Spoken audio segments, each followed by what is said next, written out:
Hey, welcome to Meiji and Poppy's Kitchen. It is fall in the south and the weather is perfection. It's the middle of October and it's like mid to upper 70s and light rustle of wind and it's just perfect. So I just got back from church, about to go to my sweet parents' house, meet my sisters. One sister's bringing soup, one sister's bringing the sides, and I am going to bring the dessert. So for fall, I was looking up desserts and I saw an apple spice cake with caramel frosting. That's it. I looked no further. That's what I'm going to try. And probably much to the dismay of most people, I've never made this before, like most of my recipes that I do. So I'll do it for you, show you how easy I think it's going to be, and how delicious I think it's going to be, and see if you can't try it too. Perfect fall dessert, it looks like. Okay, so to get started, we have 3 cups all-purpose flour. Tip on this, for you seasoned veterans, you probably already know this, but it took me 56 years to learn that you don't just dip like when you're measuring a cup of flour, you don't just dip the measuring cup into the flour. That's what I've always done. It packs it in and you get too much flour in there. I had no idea until recently that was the case. So you just put a spoonfuls into your cup, and that is how you measure flour, just in case you don't know that either. Okay, so we've got 3 cups of all-purpose flour, a cup of granulated sugar, and a cup of brown sugar, and I've got that mixed together right here. And we're mixing our dry ingredients first. Then we've got a teaspoon of salt, a teaspoon of baking soda, and a teaspoon of baking powder. Got all that mixed together right here. Then, this is where I variate a little because I am somewhat of a little bit of a rebel. It's 2 teaspoons of ground cinnamon, a teaspoon of ground nutmeg, a half of a teaspoon of ground allspice, and a fourth of a teaspoon of ground cloves. So what I did is I went ahead and did the 2 teaspoons of ground cinnamon, but then pumpkin pie spice has nutmeg, allspice, and cloves. That's what it is, and cinnamon. So instead of doing all that, I just got pumpkin pie spice and I put in 2 teaspoons of pumpkin pie spice. Okay, and then I think that's all of our dry ingredients. So I'm just going to kind of stir that together. And then we're going to add our wet ingredients to it. I don't even know why. Do I have to stir that together? Probably not. Okay, so it says 3 eggs lightly beaten. So I've got 3 eggs in here. I'm just going to take a whisk and just whisk it just a little. You don't have to do much because you're about to mix it with your mixer. And then 3/4 of a cup of vegetable oil, 3/4 of a cup of applesauce, and that's your wet ingredients. So I'm just going to take that, just mix it together a little bit before. Okay, so now you add that to your dry ingredients, and then it says take your hand mixer and mix this until it's smooth.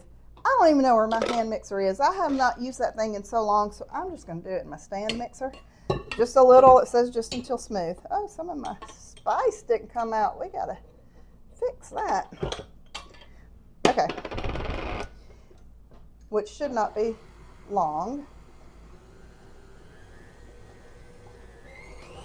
Oh, that smells so good.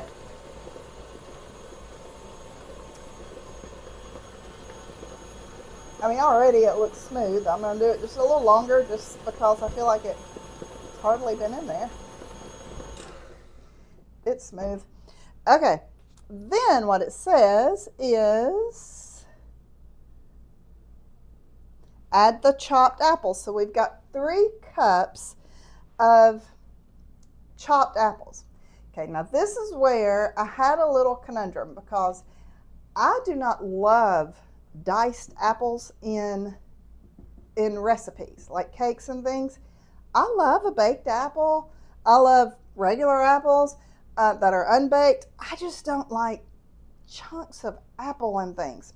So, another recipe that when I was looking, the girl grated her apples instead of dicing it up into chunks. And I thought that would be so much better because when it cooks, I just think it's going to be, you're not going to be biting into just big chunks of apple. If you like chunks of apple, dice your apples, 3 cups of diced apples. My girls, both of my daughters have gotten to where they grate their own cheese. So just last week, I ordered a cheese grater. And I grated the apples in this. It was so easy. I mean, in no time. So it says that 3 cups is about 2 large apples. Well, I just buy the bags of apples, and they are not large. They're just regular size apples. So it took, and I have red and green in there because it didn't specify what you were supposed to use. And I like red, Poppy likes green, so I just mixed them together. But for 3 cups, it took about 5 apples. I did 2 red, 3 green. Okay, so it says you're going to stir this in by hand. So because it's going to be thick, I've got a wooden spoon. Stirring it in by hand. Then that's it. So that's your cake. And it says you're going to bake it in 350-degree oven for, let's see, it says start checking at 35 minutes for doneness. The cake is ready when it's golden brown and a toothpick inserted in the center comes out clean. Why does it not give me a... So anyway, at 35 minutes, I will check it. So you're pouring it into a greased 13x9 pan. So truly, that's how easy that was. The caramel frosting does not look like it is any more difficult than this was. So I just think this is going to be, if it tastes as good as it smells right now, we have a winner. Okay, so I'm going to smooth this down a little bit, put it in the oven. 35 minutes, it's 245, so about 320. I'll check it and see if it's done. If not, I'll just keep it in there as long as it takes to get done, and I'll let you know.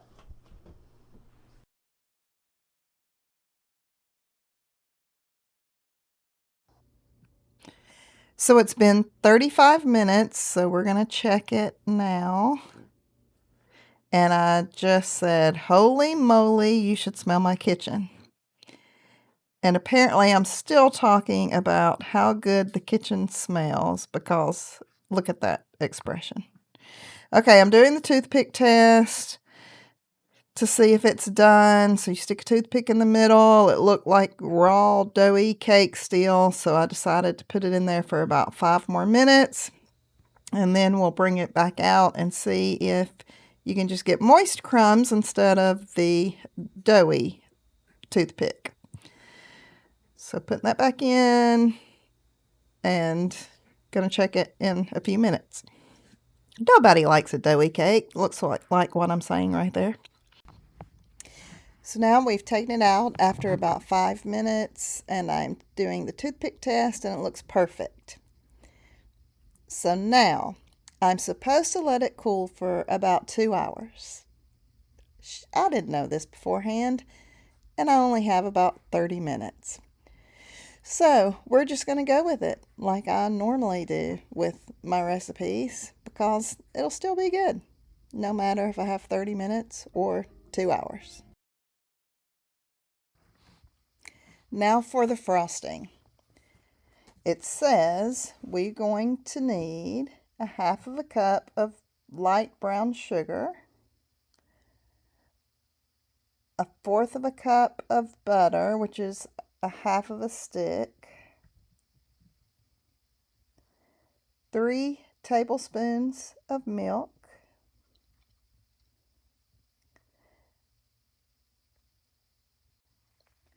and later we're going to add 1 cup of powdered sugar, but only after we bring this to a boil. Okay, so looking at what it says to do, it says to Bring the brown sugar, butter, and milk to a boil in a 2-quart saucepan over medium heat, whisking constantly. Boil for 1 minute, continuing to whisk. Remove from the heat and using a hand mixer, which I don't have, gradually beat in the powdered sugar until smooth and slightly thickened. Pour immediately over the cooled cake, which is kind of laughable at this point. Okay, so I'm beginning to mix it together over the heat so that it melts, and we're going to bring it to a boil.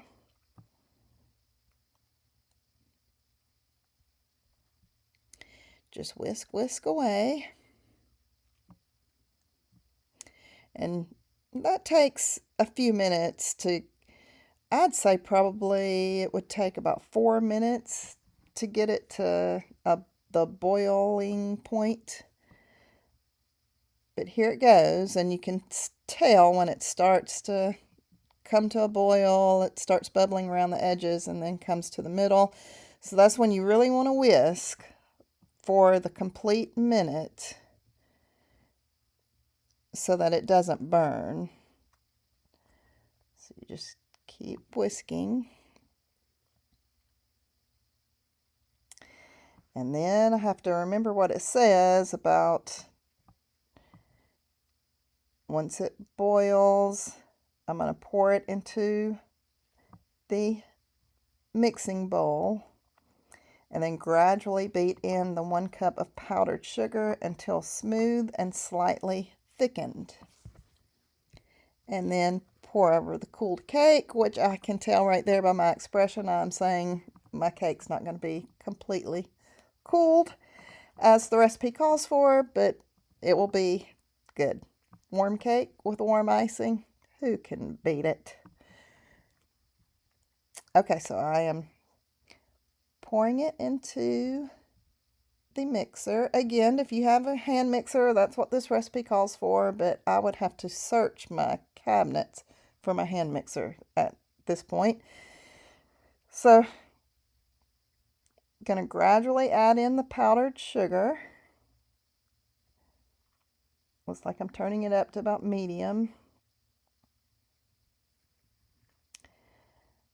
Keep adding. You don't want to add it all at one time. If you've ever done that, you know why.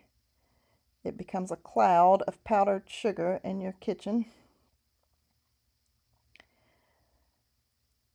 So we're going to let that beat. I'm sure it doesn't take long because the warm icing with the powdered sugar, that's not going to take long to get smooth at all.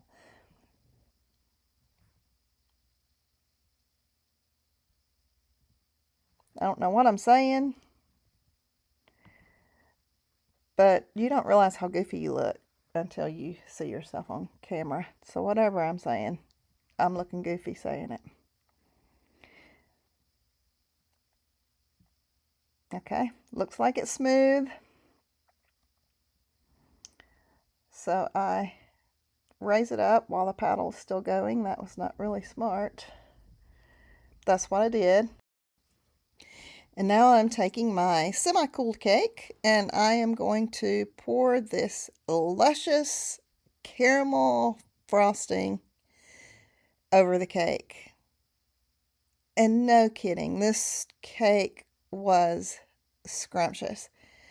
The frosting smelled delicious. I remember that. That's probably what I'm talking about right there. Then you just pour it over the top, get it all over there, and then you are just going to spread it out with a spatula. And to tell you the truth, the cake being warm was kind of a bonus. I mean, look at that. It was so good. And the frosting still cooled on top of it and kind of became a little crusty like it's supposed to, even though the cake was a little warm. But then we sliced into it, and it was that warm cake with that crusty caramel icing. Ooh, it was so good. Yum. I mean, truly the perfect dessert for fall. So then I got to take it to my mom and dad's house. My dad's 90, my mom's 85, and they are just truly two of the most pleasant, sweet, beautiful people. And I got to enjoy a wonderful afternoon with them. The whole reason that I do this channel, besides wanting to help people not be afraid to try new recipes and to cook and to share with friends and family, because I can't imagine things that bring people together more than food, is the fact that I just think how I would treasure videos of my grandmother baking. And so I want to pass this down to my grandchildren and give them recipes that I tried and loved. And so I appreciate you watching, and I hope that you are encouraged and emboldened to try some new things. So thanks for watching.